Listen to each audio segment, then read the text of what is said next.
Damascus, March 1983.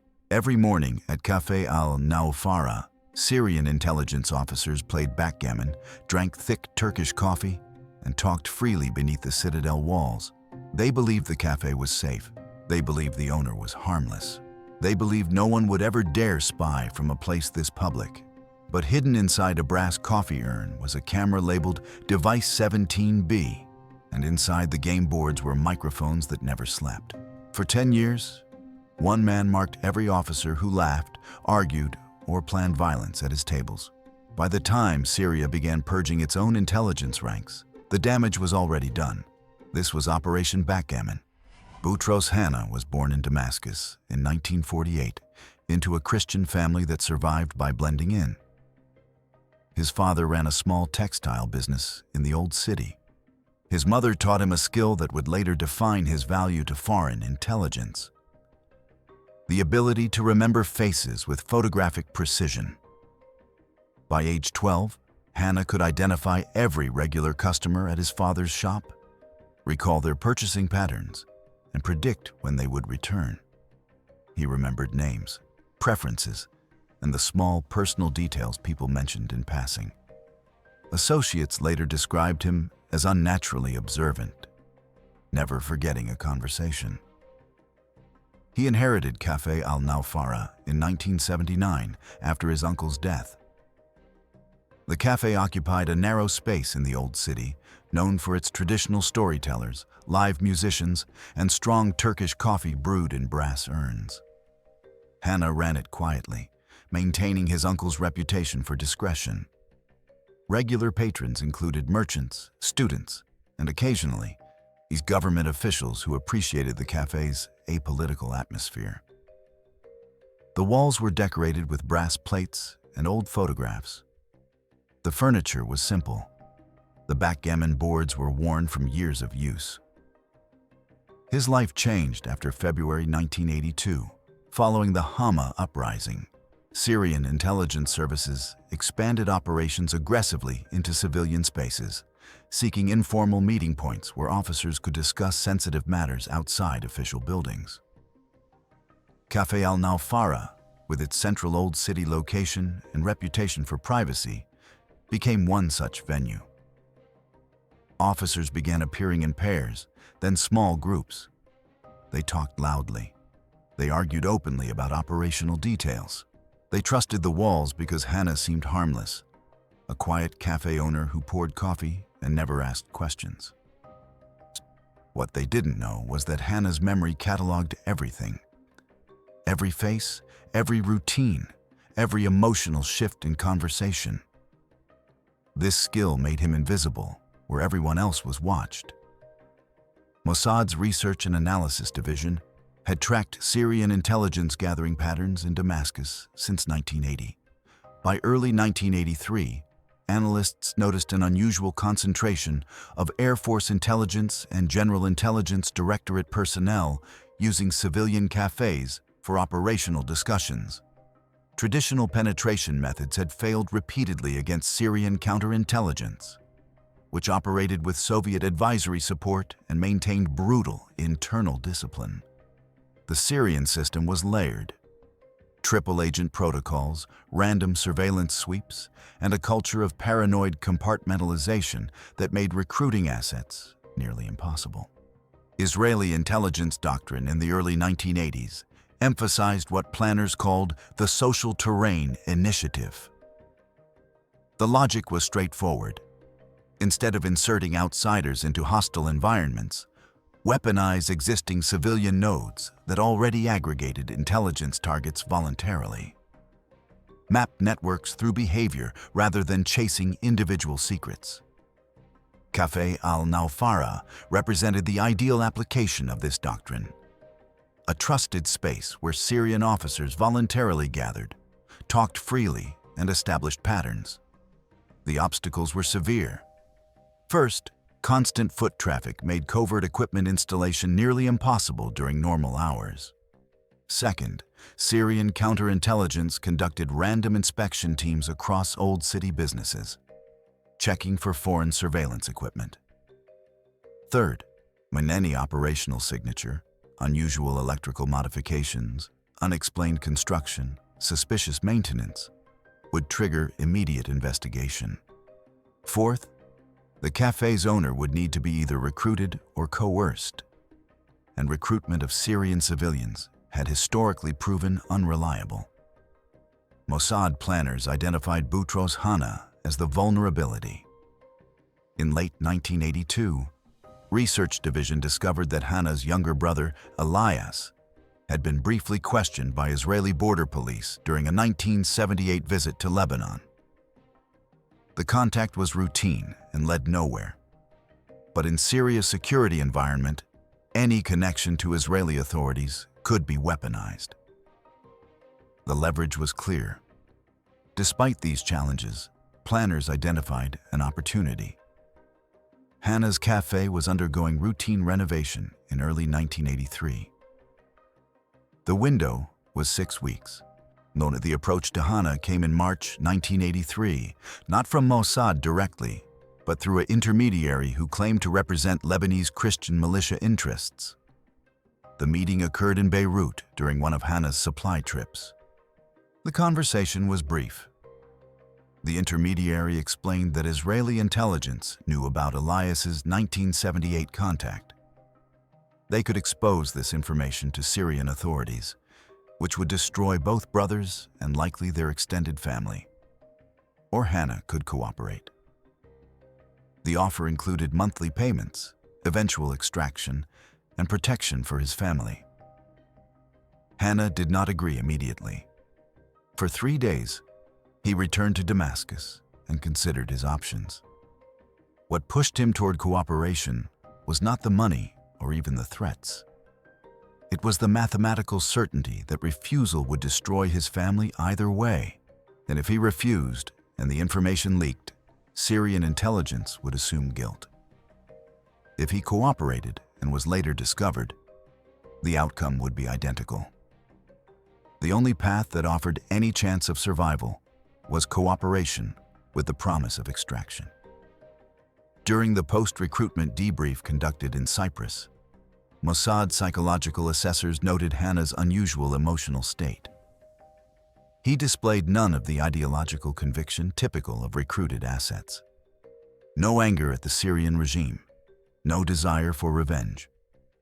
Instead, assessors documented what they called resigned calculation, a cold acceptance that his previous life had ended and survival now required becoming someone else entirely. One assessor wrote in the operational file, "Subject exhibits high stress tolerance, but zero emotional investment in outcome. Reliability, excellent for task execution, questionable for long-term resilience. Recommend extraction window not exceed 5 years." The operation would last 10. By April 1983, all elements were in position. But first, the cafe itself needed to be transformed into something it had never been. A silent recording facility operating in one of the most surveilled cities in the Middle East. The execution window was measured in weeks, not months. Mossad technical specialists from Unit 8200's Surveillance Engineering Division arrived in Damascus through separate routes between April 7th and April 19th, 1983. They traveled as Lebanese contractors hired for old city renovation projects. Each carried identity documents backstopped through 3 layers. False Lebanese passports, a legitimate construction permits issued through a front company in Beirut, and authentic work histories verifiable through labor union records. The team consisted of 4 specialists, 2 audio engineers, 1 camera technician, and 1 supervisor trained in counter-surveillance detection. The infrastructure was designed around passive collection. No radio transmission from Damascus. No electrical signatures that could be detected during routine inspections. Everything had to appear exactly as it was before modification, because Syrian counterintelligence teams had standing orders to inspect any business frequented by intelligence personnel. The brass coffee urns required the most delicate work. Hannah's Café used traditional large urns for brewing Turkish coffee, each standing approximately 40 centimeters tall with elaborate decorative patterns. During the renovation period, 3 urns were sent to a metalworks shop owned by a Mossad support asset in the Christian Quarter. There, specialists hollowed interior sections and installed pinhole camera assemblies. Each camera measured 12 millimeters in diameter, fitted with fixed focus lenses optimized for the specific distances in the cafe's seating arrangement. The cameras used mechanical film advance systems, no batteries, no electronics that could fail or create detectable signatures. The film mechanisms operated on spring tension. Each urn could capture approximately 280 frames before requiring servicing. The cameras were angled at 17 degrees downward to capture faces at table height. The pinhole apertures were positioned behind existing decorative perforations in the brass patterns, making them invisible unless someone knew exactly where to look and examined the urn under magnification. The backgammon boards presented a different engineering challenge. Café Al Nawfara had 6 regular gaming tables, each with permanently mounted backgammon boards built into the surface. Specialists rebuilt each board using the original felt and wood components as camouflage. Beneath the felt layer, they installed pressure-resistant microphones tuned to capture human speech frequencies between 300 and 3,000 hertz. The microphones were ceramic-based, chosen because they produced no electromagnetic signature and could survive the weight of game pieces and players' hands pressing down during matches. Each microphone connected to a recording mechanism hidden in the table's hollow leg section. The recording medium was microcassette tape, capable of capturing 8 hours of continuous audio before requiring replacement. The system was voice-activated to conserve tape. It recorded only when conversation exceeded background noise thresholds. The power source was the most vulnerable element. Batteries create heat signatures detectable by thermal imaging equipment. Instead, specialists modified the cafe's existing electrical wiring to create isolated microcircuits that drew minimal current, less than what a single light bulb consumed. The current was stepped down through transformers hidden in wall junction boxes, then distributed to each table through wiring run inside existing structural elements. The Syrian inspectors checking for surveillance equipment typically searched for radio transmitters or obvious cameras. They rarely examined standard electrical infrastructure in detail. The communication system was designed around routine commercial activity. Hannah ordered coffee beans from a supplier in Cyprus every 3 weeks. The supplier, a Mossad front company, received coded orders based on quantity discrepancies. An order for 73 kilograms meant film and tapes were ready for collection. 72 kilograms meant routine collection schedule. 71 kilograms meant emergency extraction required. Collection occurred during the supply delivery itself. Hannah's routine was to meet the delivery truck in the service alley behind the cafe, inspect shipments, and handle payment. During these meetings, he handed over small packages concealed in coffee sacks. To any observer, he was simply receiving supplies and disposing of trash. The packages contained exposed film cartridges and microcassettes wrapped in waterproof material. They were smuggled out of Syria through the same distribution network that brought coffee beans in, commercial truck routes through Lebanon to Cyprus, where they were transferred to Mossad analysis teams. Installation consumed 11 days. By April 30th, 1983, all equipment was operational. Hannah had been trained in basic procedures: how to replace film cartridges during morning cleaning routines, how to swap microcassette tapes, how to maintain equipment without appearing unusual. He knew the signal codes. He knew the emergency protocols. What he didn't know was how the intelligence would be used, who would be targeted, or what consequences would follow. Compartmentalization kept him isolated from downstream operations. The operation entered its collection phase in May 1983. Syrian intelligence officers had been using the café for months, but now every conversation was documented. The first complication arrived in July 1983. Syrian counterintelligence implemented new security protocols following a series of Israeli strikes against targets in Lebanon. Random inspection teams began visiting businesses throughout Damascus, checking for surveillance equipment and unauthorized foreign presence. One team arrived at Café al-Nawfara without warning on July 12th. 48 hours. 2 inspectors examined the café while Hannah continued serving customers. They checked electrical boxes. They examined walls for unusual modifications. And one inspector picked up a brass coffee urn, the same urn containing device 17B. He turned it over, noting its weight. The urn was heavier than standard decorative pieces. Hannah deflected by complaining loudly about cheap metal imports from Egypt. He explained that modern urns used inferior brass alloys mixed with lead, making them heavier but less durable. He showed the inspector 2 other urns, pointing out slight variations in decorative patterns. The inspector lost interest and moved on. The inspection lasted 18 minutes. Hannah filed a routine collection signal 3 days later.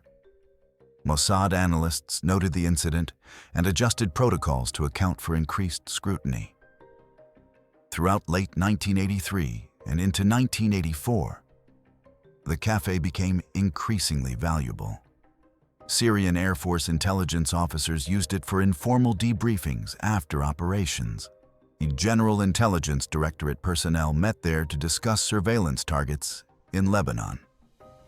Palestinian factions aligned with Syrian intelligence began using the space for coordination meetings.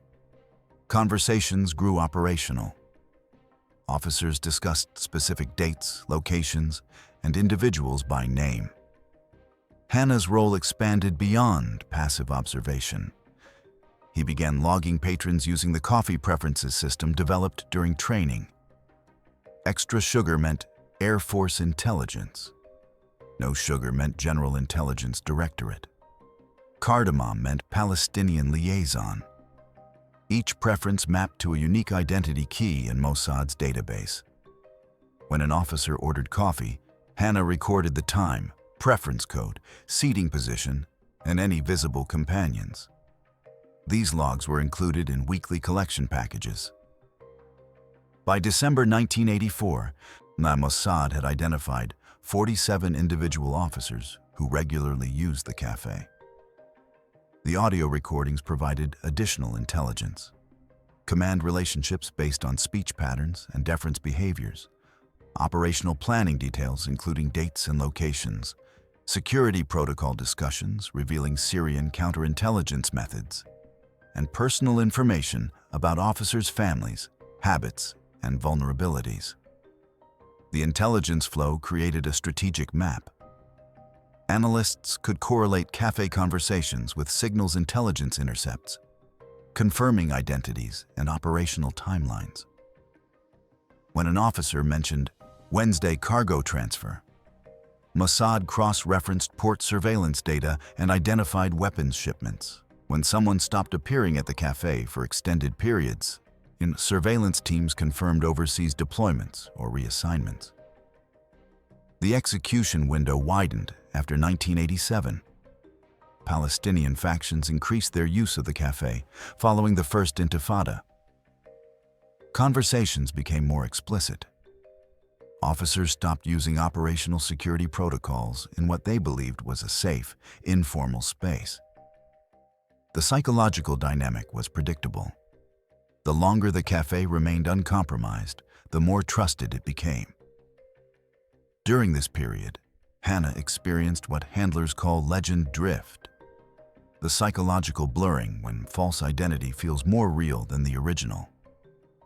In a debriefing session conducted during a 1988 supply meeting in Cyprus, he described feeling disconnected from his own participation in the operation.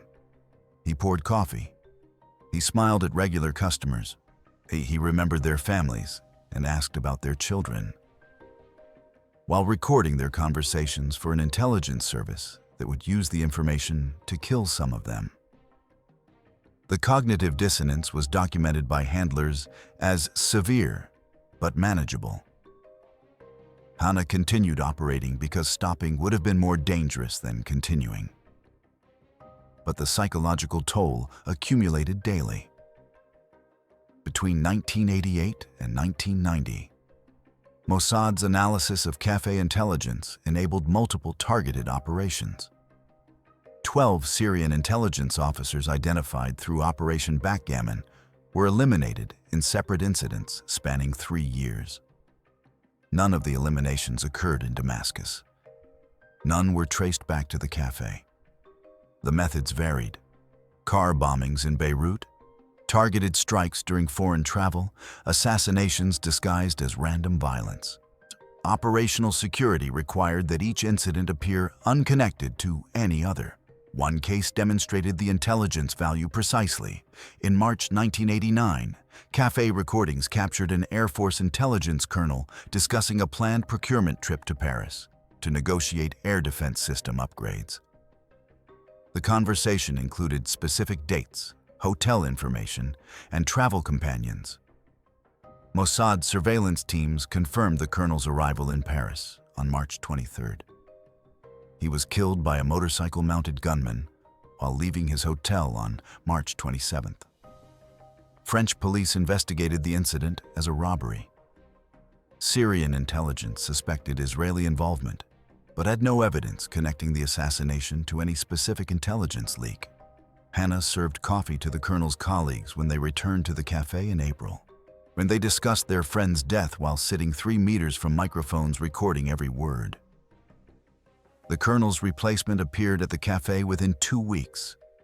Hannah logged his coffee preference and routine. The cycle continued. By early 1990, Operation Backgammon had mapped 91 individual officers across 3 Syrian intelligence directorates. The database included photographs from the hidden cameras, voice recordings identifying speech patterns and accents, behavioral profiles noting who met whom and under what circumstances, and operational intelligence about Syrian activities in Lebanon, Israeli border areas, and Palestinian territories. The surveillance architecture functioned flawlessly for 7 years. Equipment malfunctions were minimal. The film cartridges occasionally jammed but were replaced during routine maintenance. Micro-cassette mechanisms degraded over time but continued functioning adequately. The greatest operational risk was not technical failure, but human error. Hannah's potential breakdown under sustained psychological pressure. In late 1991, Syrian intelligence began investigating unexplained operational failures. Multiple officers had been killed under circumstances suggesting intelligence compromise. Weapons shipments had been intercepted based on timing that suggested surveillance of internal communications. Border operations had been preemptively countered by Israeli forces, demonstrating detailed knowledge of Syrian planning. Counterintelligence teams initiated internal security reviews across Damascus. The reviews focused initially on communication security. Syrian intelligence suspected signals intercepts or compromised cipher systems. They upgraded encryption protocols. They rotated communication frequencies. They implemented new authentication procedures. The operational failures continued. By mid-1992, the security reviews expanded to physical spaces. Counterintelligence teams began systematic inspections of buildings, offices, and public venues used by intelligence personnel. The methodology was thorough. Electromagnetic spectrum analysis, structural examination, interviews with staff and owners. The inspections moved methodically through Damascus, working from high-priority government facilities toward civilian areas. Café al-Nawfara was scheduled for inspection in January 1993. Mossad Signals Intelligence intercepted planning communications for the security sweep. The message was clear. Syrian counterintelligence intended to examine every civilian venue frequented by intelligence officers using advanced detection equipment. The decision to extract Hannah was made within 24 hours. The risk threshold had been crossed. Even if the Café equipment evaded initial detection, any follow-up inspection would likely discover the modifications. Hannah's arrest would lead to interrogation, torture, and eventual execution. More critically, his breaking under interrogation would expose the full scope of the operation and potentially compromise other Mossad assets in Syria. The extraction plan was initiated on January 15, 1993. Hannah received the emergency signal through the coffee supply order, 71 kilograms, the code for immediate action. He had 48 hours to prepare. The extraction method relied on medical emergency cover. Hannah had maintained relationships with a Christian physician in Damascus who served as an unwitting support asset. The doctor had no knowledge of intelligence operations, but knew Hannah as a patient with documented heart problems. The medical history was genuine. Hannah had developed cardiac issues exacerbated by stress. On January 17th, he experienced what appeared to be a severe cardiac episode during morning Café operations. The physician was called. He examined Hannah and recommended immediate hospitalization in Beirut, where advanced cardiac facilities were available. Syrian authorities routinely allowed medical evacuations to Lebanon for conditions requiring specialized treatment. The paperwork was processed through standard channels. Hannah departed Damascus by ambulance on January 18th, accompanied by the physician and a nurse who was actually a Mossad support operative. The ambulance crossed into Lebanon without incident. Once across the border, the medical evacuation transformed into a standard exfiltration. Hannah was transferred to a Mossad safe house in Beirut, debriefed over 72 hours, then moved to Cyprus via boat. From Cyprus, he was flown to Israel for comprehensive debrief sessions lasting 3 weeks. Analysts extracted every detail about Café operations, patron behaviors, and potential compromise indicators. The debriefing sessions revealed the operation's psychological cost. Hannah described a recurring nightmare: serving coffee to men whose faces he had memorized, knowing some would die because of information he provided. He described the sensation of performing normalcy while internally collapsing. He described the moment he realized he had become good at lying, genuinely good, the kind of deception that felt natural. The psychological assessors documented severe stress markers, but concluded he had maintained operational security throughout. His cover held until the moment of extraction. Mossad offered Hannah resettlement options. He chose Brazil, where a small Syrian Christian expatriate community existed. He arrived in São Paulo in March 1993 with a new identity, financial support, and instructions to avoid any contact with Middle Eastern communities. The psychological trauma was documented, but not treated extensively. Operational security required limiting his contact with Israeli personnel. Back in Damascus, Syrian counterintelligence discovered Hannah's disappearance during the scheduled January inspection. They searched his apartment and found it emptied. The Café remained operational under temporary management. Inspectors examined the premises and discovered the surveillance equipment on January 29th. The brass urns yielded pinhole cameras. The backgammon tables revealed microphone installations. The electrical modifications were traced and documented. The discovery triggered a massive internal security purge. Syrian intelligence reclassified all civilian venues as potentially hostile terrain. Officers were forbidden from using informal meeting spaces. Security protocols were implemented requiring all operational discussions to occur in swept, secure facilities. The paranoia extended to routine social interactions. Officers became wary of trusted cafes, restaurants, and even private homes. Syrian authorities never publicly acknowledged the breach. Privately, internal security assessments concluded that the Café operation had functioned for approximately 10 years and had likely compromised dozens of intelligence officers. The damage assessment focused on identifying which operations might have been exposed and which personnel were vulnerable. Several officers whose faces appeared in recovered photographs were quietly reassigned to non-operational positions. At least 3 were arrested on suspicion of being double agents, though evidence suggested they were simply victims of the surveillance rather than active collaborators. Israel maintained complete denial.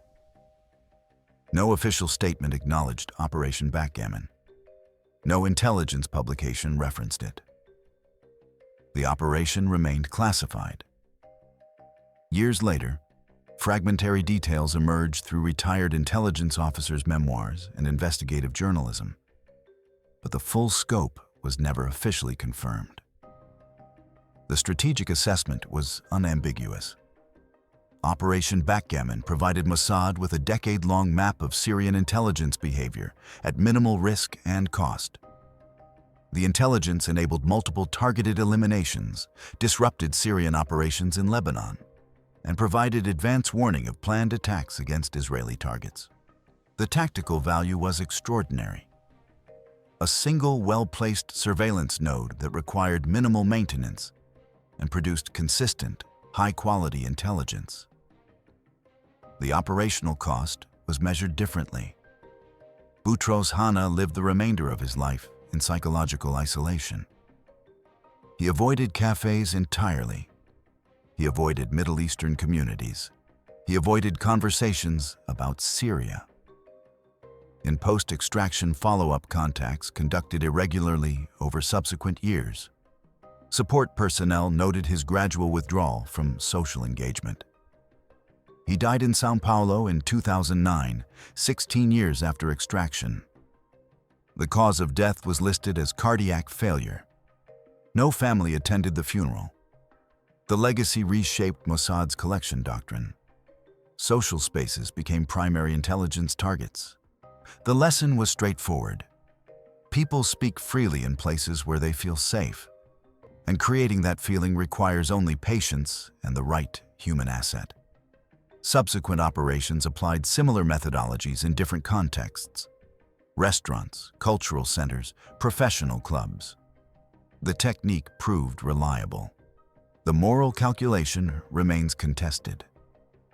Was Boutros Hannah a hero who prevented violence by exposing those who planned it? Or was he a coerced asset exploited by an intelligence service that threatened his family and forced him into years of psychological torment?